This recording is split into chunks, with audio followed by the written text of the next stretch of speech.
Inside Ibrox, undoubtedly an oasis for Scottish football this afternoon. The pitch in perfect condition thanks to Undersoil Heating, and of course a huge crowd here to watch the only Premier Division match in the country today.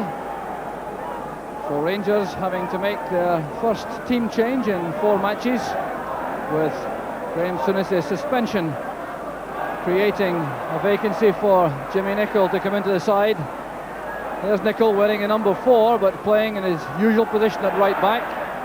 It appears as though Graham Roberts is the man who's been pushed forward into midfield, with Dave McPherson lining up alongside Terry Butcher, who did for much of the early part of the season. So back with Dave McKellar, the Hamilton goalkeeper, and Hamilton lost 8-3 in their last outing. That was at Celtic Park a couple of weeks ago, but the defence has been stiffened this time by the introduction of Mark Fulton making his debut at centre-half following his transfer from Hibs, and the deal which took the Aki skipper Graham Mitchell to Easter Road. Durant doing well at the second attempt with his control. Now it's with Nicholl. Sprott was there first for Hamilton to concede the throw on the far side. And although it's the early stages of the match, it's already clear that Aki's are determined to make a real battle of this. They've packed their midfield and defence. With a chance though for Rangers. McCoist going through, and Collins did well with the challenge. Well, a gap appeared there in the Hamilton defence as the ball was played through. It came off Ferguson. Durant put it into the path of McCoist, but Collins reacted quicker.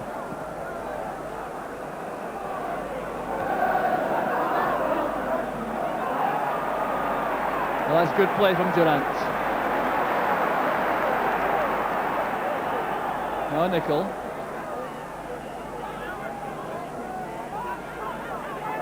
Across the back for Butcher.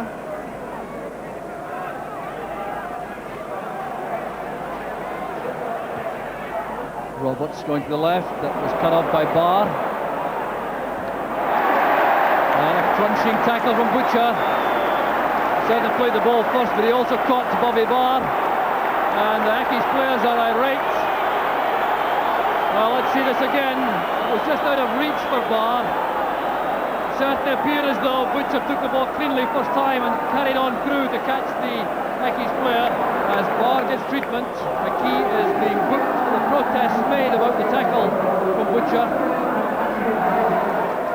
So the stretcher is on for Barr, and that really is a disaster for the young player and for Hamilton. Manager John Lambie is on the track along with coach Davy Wilson. They'll have to reorganise the Aki's ranks, and they're now bringing on the substitute Jerry McCabe to replace Barr.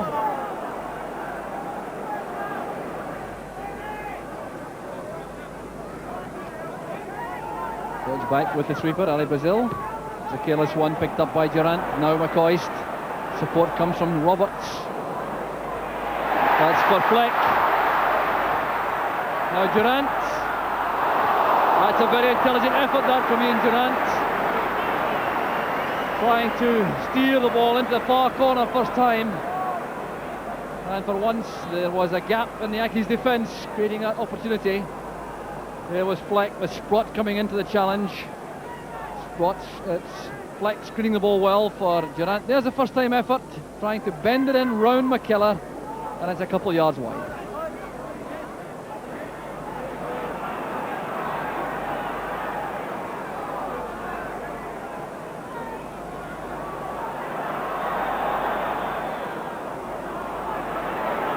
The throw will have to be taken a few yards further back.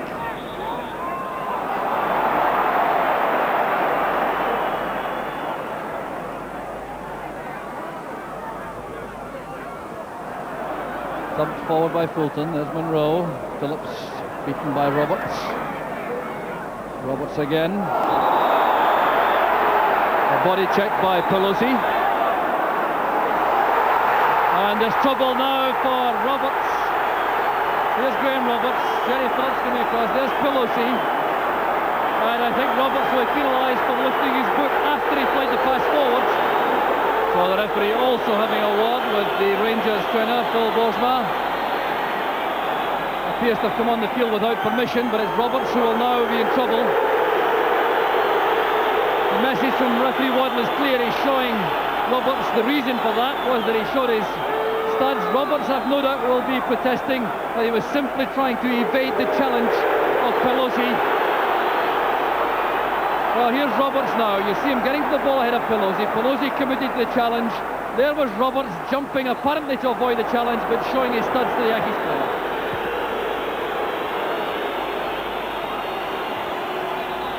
Spinning off the head of Monroe, a foul by Phillips. And the rise of tears from the Rangers fans for referee Waddle. Well, suddenly it's become a difficult match to referee. So half an hour of the match gone, still no scoring. Hamilton playing with endless determination in defence. There's Cooper! And McKellar recovers. Fleck was on the rebound in a flash.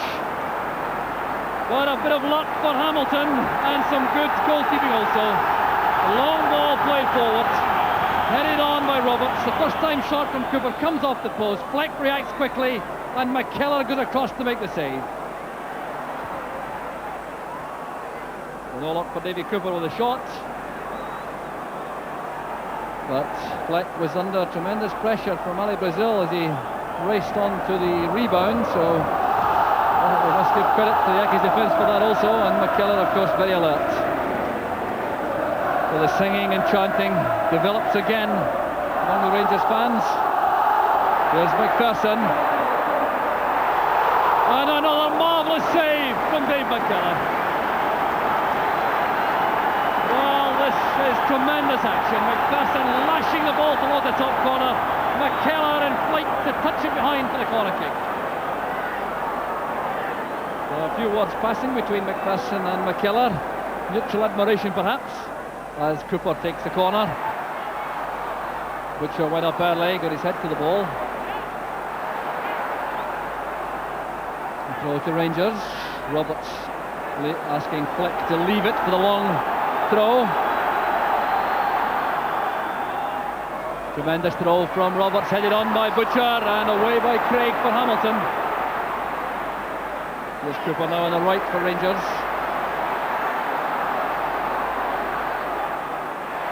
Back now to Ferguson. Fleck trying to control it, challenged by Fulton. There's Albert Craig. He's given that to Fleck. Well, what a let-off for Hamilton. An aberration on the part of Albert Craig. Well, I don't think Robert Fleck could believe this. Craig appeared to have done so well in defence. Then rolled the ball back towards McKellar, not spotting Robert Fleck in the way, but Fleck couldn't direct the shot on target.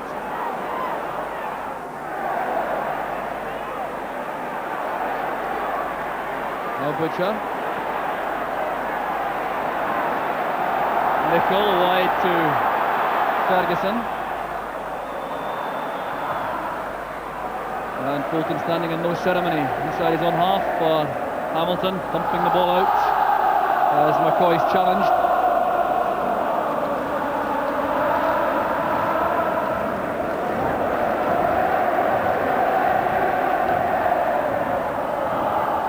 There's Jimmy Nicol.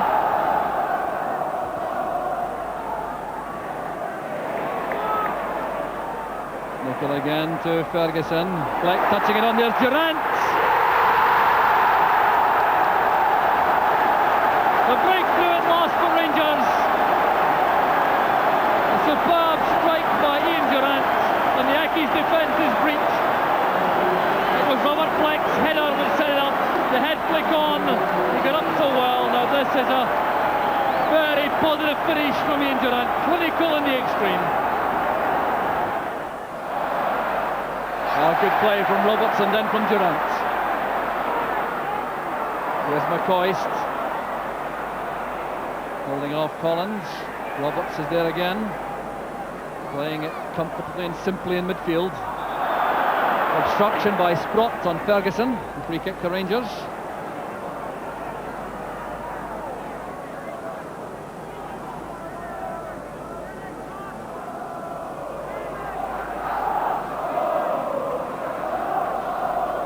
Cooper waiting for Butcher to arrive for the free kick.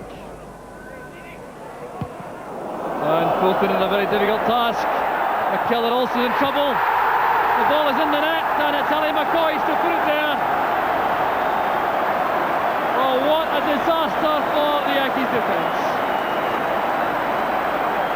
5 minutes to half time, played in by Cooper. Came right across to Fulton, he's bent the ball very high in the air. McKellar looking very casual below it. Butcher challenging, keeper missed it.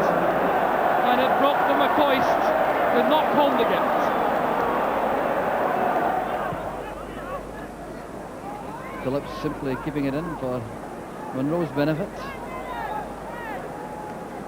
Butcher to McPherson. Monroe once again. Referee Waddle is checking his watch for the end of the first half, and there goes the half-time whistle. Applause around the stadium. Rangers go off. There's the man who got the opening goal, Ian Durrant. McCoist got the second. But it was a first half full of incident and entertainment, and you can't underestimate the Hamilton Accies contribution to that. They held out for more than half an hour, and then in the 33rd minute, the flighted pass from Derek Ferguson, the head flick from Robert Fleck, and the superb finish from Ian Durrant broke the deadlock. And then Ali McCoist cashing in on a dreadful error in defence by Hamilton. Just 5 minutes from half-time made it 2-0. So at half-time, Rangers looking comfortable. It's Rangers 2, Hamilton Accies 0. Second half gets underway with Rangers no doubt feeling a lot more relaxed than they might have done, but for that second goal from Ali McCoist just before half-time to make the cushion 2 goals and to make the task for Hamilton so formidable that I don't think many people inside the stadium would give them much prospect of coming back. So Rangers now able to relax and settle down to some skillful football. Here's Ali McCoist, and a good block by Dave McKellar. Well, that'll do the keeper's confidence no harm at all. A good pass again involving Roberts. The first time flicked pass through, finding McCoist in space, the drilled volley, and there was McKellar with a save. Now Albert Craig. Collins to McKee. It's a neat turn. McCabe plays it back. Brogan towards McCabe again. This is one of the most skillful left feet in the country. Jerry McCabe. McKee setting it up for Craig. And a great chance for Hamilton to breach that Chris Woods shutout record. It was set up for Albert Craig. He had lots of space to make the challenge, and McCoist on that occasion just out of reach. The cross came in from Fleck. Rangers moving swiftly to the other end. So here's the change for Accies. It's John Miller coming on to replace John Brogan. So that's a striker replacing a striker. Butcher flooding it into the far side to Roberts. Cover provided by Albert Craig. And a collision between Roberts and Craig has been acknowledged by the linesman. The referee is going to speak to the near side linesman. Graham Roberts may well be in serious trouble. There he was controlling the ball, trying to go inside. Albert Craig won it, went past the Accies player. There's the body check. And drama here at Ibrox as Graham Roberts is all alone.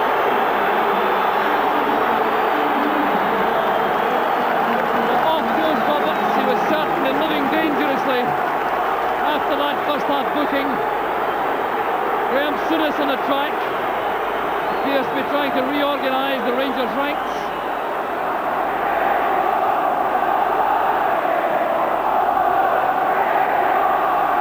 The long ball beats Fulton. There's Fleck. Cooper off the line by Sprott. Well, the initial chance was undoubtedly missed by Robert Fleck. They really should have done better with this. The long ball going over the head of Mark Fulton. There was Fleck. I think he tried to lob this over Dave McKellar. Miscued completely, giving Cooper the second chance, and Sprott was there to clear. There's Robert Fleck. Now Davy Cooper. Just listen to the singing and chanting around the stadium as Cooper drives forward. McCoist running straight into Fulton, and that's a bad tackle by Ian Durrant. The Accies players are incensed. There's trouble here for Ian Durrant.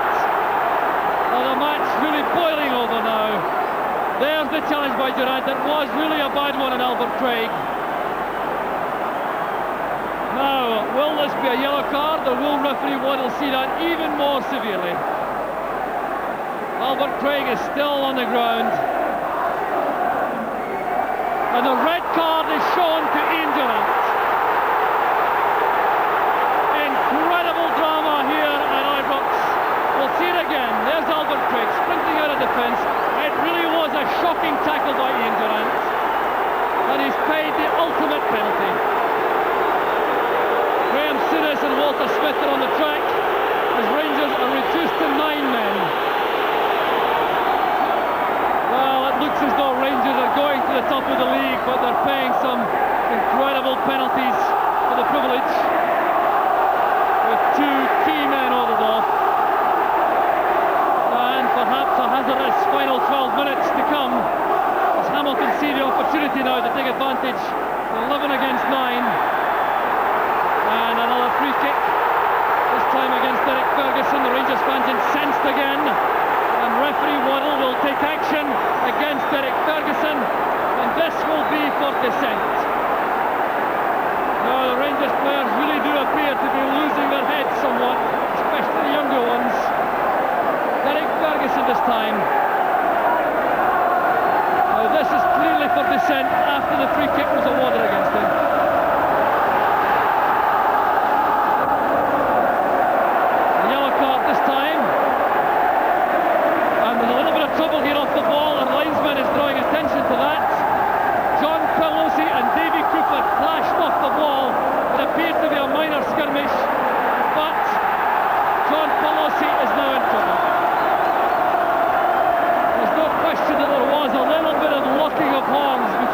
And Cooper off the ball. The far side linesman Paul Cameron from Uddingston spotted that, so referee Waddle has to become involved again. Now which colour of card will it be this time for Pelosi? Yellow it is, so he continues on the field. Headed away by McPherson. There's Ferguson calming things down now in midfield. Challenge from the back by Mailer. And the Hamilton substitute will now be in serious trouble. A reckless, clumsy challenge by Mailer right into the back of Derek Ferguson. And I fancy that Mailer may indeed be in serious trouble. Referee Waddle looks completely calm amidst all this bedlam, and again settles for the yellow card. Here's what that was for, as Ferguson had possession. Mailer coming from behind. It certainly was a clumsy challenge, and the yellow card has been demonstrated to the Hamilton substitute. Robert Flynn comes off, and Neil Woods is the replacement on to make his debut for Rangers. The former Doncaster Rovers striker, 20 years old. His first appearance in the first team. He scored a hat-trick in a friendly last week against the Broth. And now this big opportunity to show at least his running power up front as Rangers hang on with 9 men.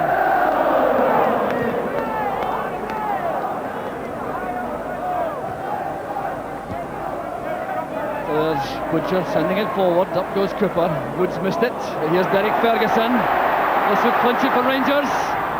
Deflected by Fulton to Cooper. The early ball in towards Ferguson.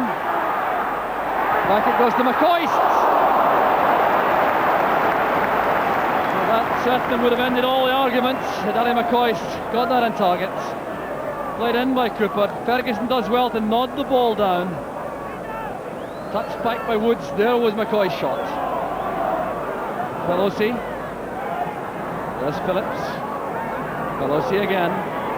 Now Ali Brazil. Brazil to Pelosi. There's a fine effort from Pelosi. inches over the top and struck with lots of power by John Pelosi. Perhaps Hamilton's best effort of the match. Woods had to look very alert for that, but it was over the top in the end.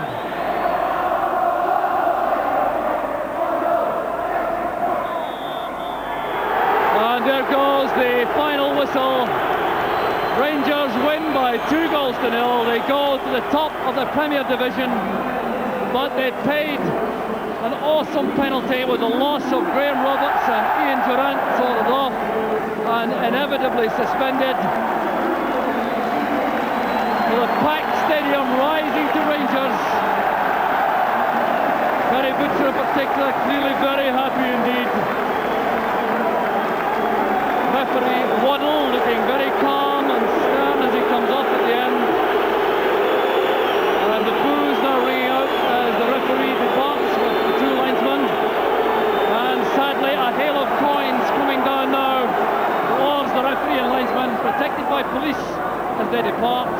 Graham Souness and Walter Smith had stayed behind. They're now going into the tunnel. So Rangers go to the top of the Premier Division, having been reduced to 9 men in the second half. Graham, some joy at going to the top of the league, but tempered by these incidents in the second half. What was your reaction to the game? Obviously, we're only interested in the result. We won 2-0 today. Again, tremendous crowd, a full house, 44,000 nearly. The incidents, no comment on the incidents. I think if you show them on the television, then let people make their own minds up about it. I've obviously got thoughts on it, but not prepared to speak about them publicly. You did appear to be remarkably calm on the track about that. You seemed more concerned about organising the 9 men. Yeah, because at the end of the day, if we get the result, as you said, we go top league. The 2 points are more important than getting involved with individual incidents that happen in games. Quite apart from the incidents, were you happy with the team's performance? I was happy up to the point. We lost our way a wee bit in the second half through certain things which happened in the game. Overall, I was happy. We came into the game expecting a difficult game. I think we were the only people who were expecting a difficult game. The media, I think majority of our supporters thought we were going to win easily today, and no game's easy. You have to work for everything you get, and we done enough in the first half to earn our victory today. You said before that it was one thing to be challenging to get to the top, and another thing to be at the top. Now, you've been there with Liverpool many times. How does your approach as manager change now that you're at the top? Our approach will be the same as it has been up to this point. Our next game is Aberdeen at home. It's 2 points, the same 2 points we played for today. Next game is the all-important one. So there's no difference to what you say to players about being in the position to be shot at as they are now? No. I think our players, and they're at the biggest club in Scotland. They maybe get more the media attention than any other club. Yeah. They've been living in the, if you want to call it, limelight for the last 6 months. Now we're at the top of the league. I don't expect that to change drastically. They should be able to handle it. And you're still looking for improvement? The day you stop looking for improvement in football,